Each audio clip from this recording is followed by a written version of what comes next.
কোন সাহসে তুমি রান্না করে আগুন লাগিয়েছিলে? আমি আগুন জ্বালিয়েছিলাম, আগুন লাগাইনি।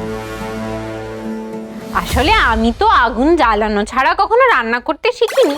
অবশ্য মানে আপনারা করে থাকতেই পারেন। আপনারা হয়তো এখনো সেই ইতিহাস বইয়ের আদিম যুগের গুহামানব হয়ে রয়েছেন। কি? এক সেকেন্ড, একটু ওদিকে ঘুরুন দে একটু। ও মা, কি অবস্থা! আপনাকে না সেই ইতিহাস বইয়ের আদিম যুগের গুহামানব গুলো ছিল হুবহু ওরম দেখতে, কি অভূতপূর্ব মিল। চুপ! খুব চালাক এই মেয়ে। শুধু চালাক নয়, এই মেয়ে শিয়ালের মতো ধূর্ত। ও মিথ্যা কথা বলছে। রান্নাঘর থেকে ধোঁয়া বেরোচ্ছিল, আমি নিজের চোখে দেখেছি। তার আগে তো ওই রান্নাঘর থেকে ফোন বাজার শব্দও পেয়েছি। হ্যাঁ, আমিও শুনতে পেয়েছি। নিজের কানে ফোন বাজার শব্দ শুনতে পেয়েছি আমি। তাহলে কানে মেশিন লাগিনি? কি? কানের মেশিন, হিয়ারিং এড নাম শুনেছেন? কারণ আপনারা তো আজকাল কানে বেশি শুনছেন, ভুল শুনছেন। এই ঘরে কোনো রকম কোনো ফোন বাজেনি। মিথ্যা কথা। আমার তো মনে হয় তোমায় কেউ সাহায্য করতে এসেছিল রান্না। বাহ বাহ বাহ বাহ বাহ, আদিকালের বতিবুল, আপনি বরং এক কাজ করুন, আপনি নাটকের স্ক্রিপ্ট লিখুন। কি অভূতপূর্ব ইমাজিনেশন আপনার। তোমার মামা মামি সাহায্য করতে আসেনি? মামা মামি? মা, এটা কি করে সম্ভব? ওর মামা মামি তো আমাদের সাথে ঝগড়া করছিল, তাহলে ওকে কে হেল্প করতে আসবে? আর তাছাড়া দরজায় তো তালা দেওয়া ছিল। হ্যাঁ, না না মা, আপনার কোথাও ভুল হচ্ছে। আমরা তো তালা খুলেই ঢুকলাম। ভুল ভুল, আমার লাইফটা ভুলে ভরে গেছে। অসহ্য, ডিসগাস্টিং। এই যে মিস্টার ট্রান্সলেটর,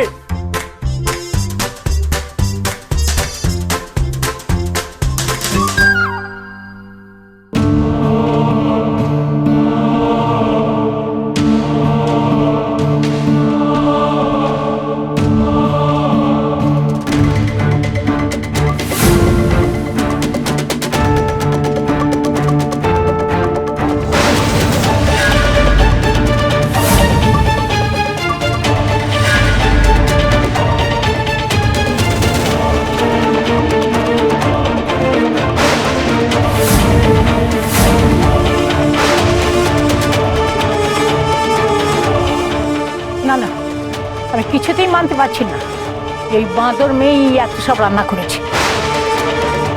দু রকমের মাছ, সবজি, ডাল। হ্যাঁ, এ কি করে সম্ভব? এই মেয়ে একা একা এত কিছু রান্না করতে পারে নাকি কখনো? না না, আমি কিছুতেই মানতে পারছি না, কিছুতেই না। আমি এখনো বলছি, ওকে কেউ না কেউ সাহায্য করেছে। হ্যাঁ সাহায্য করেছে তো। কে কে সাহায্য করেছে? আমাকে সাহায্য করেছে আমার, কে? তোমার কে বলো? আরে আমার, অদ্ভুত তো, আমরাই তো দরজায় তালা খুলে ঢুকলাম। তোমাকে কে সাহায্য করেছে পরিষ্কার করে বলো তো। আমাকে সাহায্য করেছে আমার ভাগ্য।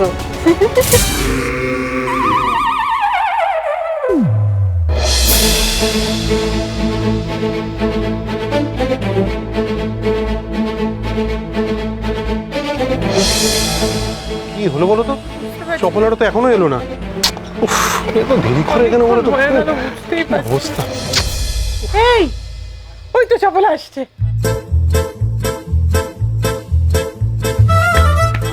এই, কি হলো? এত হাঁপাচ্ছিস কেন তুই? হেপি জোর দৌড়েছি দাদা, আরে একটু হলেই ধরা পড়ে যাচ্ছিলাম। ধরা পড়ে যাচ্ছিলি মানে? কি হয়েছে? আরে আমরাও তো বেরোতে পারছি না এখান থেকে। কি ঝগড়াটে ফ্যামিলি ভাবতে পারবি না, একেবারে ঘিরে ধরে ঝগড়া করছে। হ্যাঁ, পুরো ফ্যামিলিটাই জালি, বিশেষ করে সিঙ্গির ওই বদ্যি বুড়িটা। কি কান মাইরি বুড়ি! তুমি ফোন করলে ঠিক কানে চলে গেছে। কি বলছিস তারপর? আরে আমাদের ভিঙ্গি তৈরি মেয়ে, হ্যাঁ ঠিক বুদ্ধি করে ম্যানেজ দিয়ে দিয়েছিল। এই ঢিঙ্গি ম্যানেজ করলো মানে? ও কি করে ম্যানেজ করলো? আমি তো দেখলাম সবাই ওই আগুন লেগেছে বলে চেঁচিয়ে বাড়ির দিকে দৌড়লো। এই সত্যি সত্যি আগুন লেগেছে তো? বরফি ঠিক আছে তো চপলা? হ্যাঁ হ্যাঁ ঠিক আছে ঠিক আছে। আরে ওই আগুনটা তো ওই ভিঙ্গিরই কীর্তি।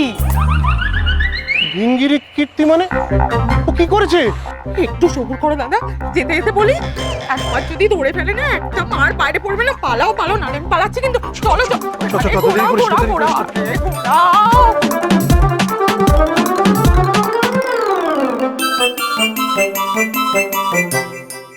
আপনি এখানে কি করছেন? এই তো নিজেই বললে এটা শিক্ষিত লোকেদের জায়গা। নিজে বলে আবার নিজেই প্রশ্ন করছো।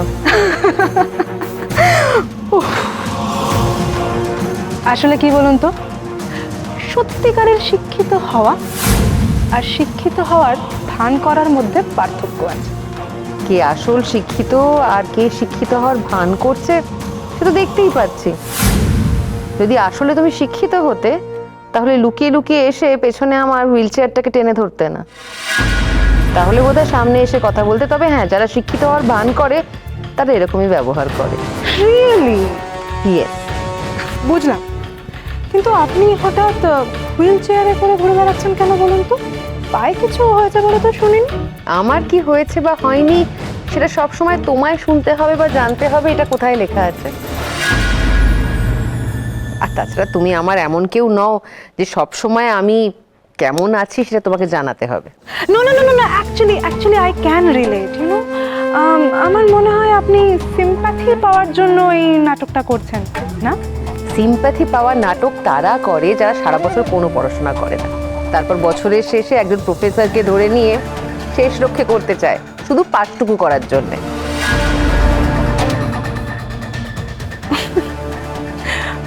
ওকে, আচ্ছা, আপনি কি সমরেশ সেনগুপ্তকে নিজের কাছে ধরে রাখার জন্য নিজেকে আমার সমকক্ষ বলে মনে করছেন? আপনাকে দেখে না আমার করুণা। না দেবী না, আমার কাউকে জোর করে ধরে রাখার কোনো দরকার নেই। যদি কেউ থাকার হয় সে থাকবে, না থাকার হয় সে চলে যাবে। না, দেখে তো আপনাকে এরকমই মনে হচ্ছে। এত বয়সে এসে খেটে খুটে কলেজে ভর্তি হলেন আপনি। কলেজে ভর্তি হয়েছি আমি নিজের মনের তাগিদে, নিজের প্রাণের তাগিদে, পড়াশোনা করার জন্য। সে আপনি যতই বলুন না কেন, যতই চেষ্টা করুন না কেন, সমরেশ আর আপনার হাতের নাগালে আসবে না। ও আচ্ছা, তাই বুঝি? হ্যাঁ, তাই তো। আসলে কি জানেন তো, স্যারের মতন একজন শিক্ষিত রুচিশীল মানুষের জীবনে সব থেকে বড় না পাওয়ার জায়গা কোনটা জানেন? যে ওনার স্ত্রী একজন অশিক্ষিত। একজন অশিক্ষিত ঘরপুরো মানুষকে উনি এত বছর ধরে স্ত্রীর পরিচয় দিয়ে এসছেন বাধ্য হয়ে। ওনার জীবনে যে এই এত বড় শূন্যতা, যেটা আপনি কোনোদিনও বুঝবেন না, এই শূন্যতা একমাত্র পূরণ করেছি আমি, একমাত্র আমি। আচ্ছা, খুব ভালো।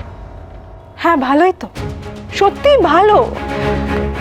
আসলে স্যার আমার উপর অনেকটা ডিপেন্ড করেন, আমার কাঁধে মাথা রাখতে পারেন। উনি আমার সঙ্গে গল্প করে, আমার সঙ্গে কথা বলে একটা শান্তি খুঁজে পান।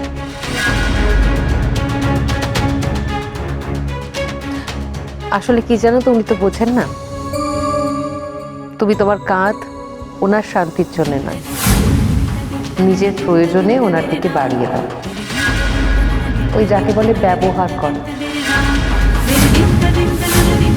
তোমার যখন যখন যাকে যাকে প্রয়োজন হয়েছে তখন তাকে তুমি ব্যবহার করেছো মাত্র।